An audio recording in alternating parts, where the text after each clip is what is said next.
strong, competitive, unbothered, rough, fearless, unforgiving, and masculine. These are all adjectives young boys are told every day in order to make them as manly as they can be when they grow up. From a young age, men are taught to look up to a male figure and strive to be like them when they're older.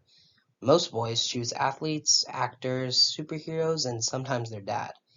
Their role models serve as a guide on how to be the best man they can be.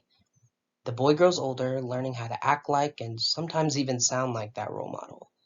But what if their role model represents all the broken parts of masculinity?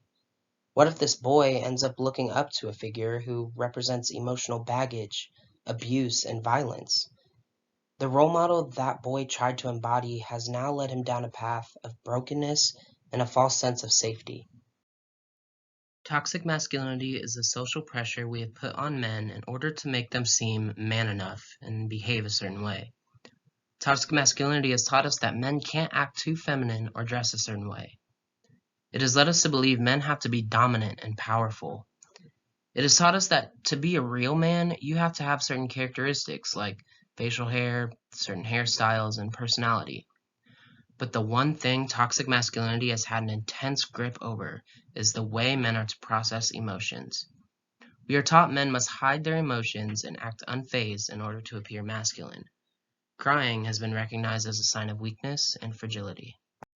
I decided to make an Instagram poll and ask my followers and my friends what the term man up meant to them.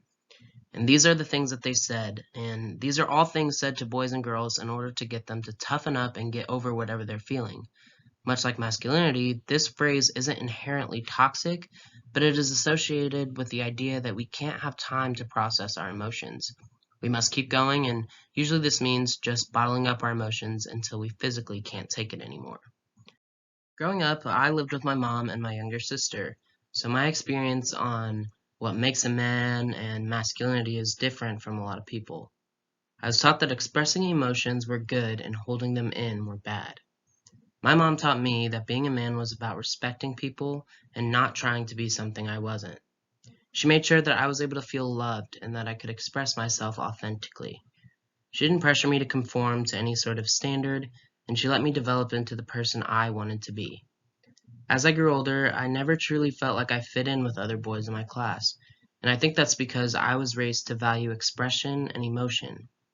This is a skill that is essential for people to learn from a young age. My mom allowed me to express myself in ways that weren't exactly deemed manly, and that is why I can be comfortable in my own skin today.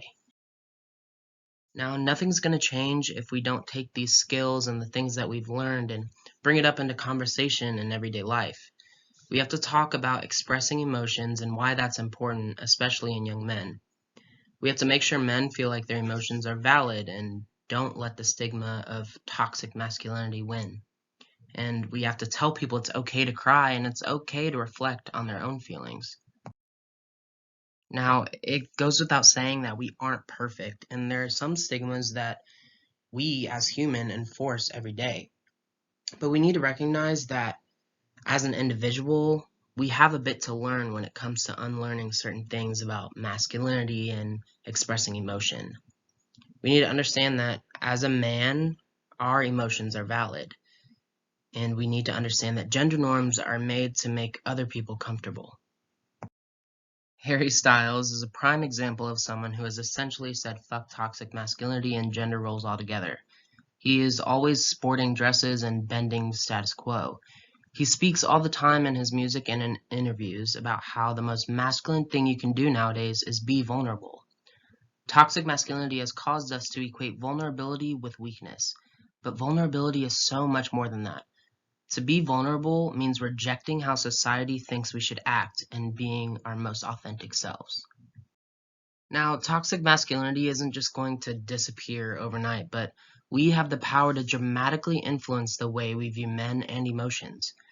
We, as friends, teachers, and family, must work on our own judgment and try to be mindful of how we view certain stereotypes and stigmas. We have to allow mental health to be placed on a higher pedestal, especially for men. We have to teach boys from a young age that it's okay to be emotional, respect others, and ask for help. If we can act and break the chains of toxic masculinity and gender stereotypes, we will finally see that there is so much more to being a man than just masculinity.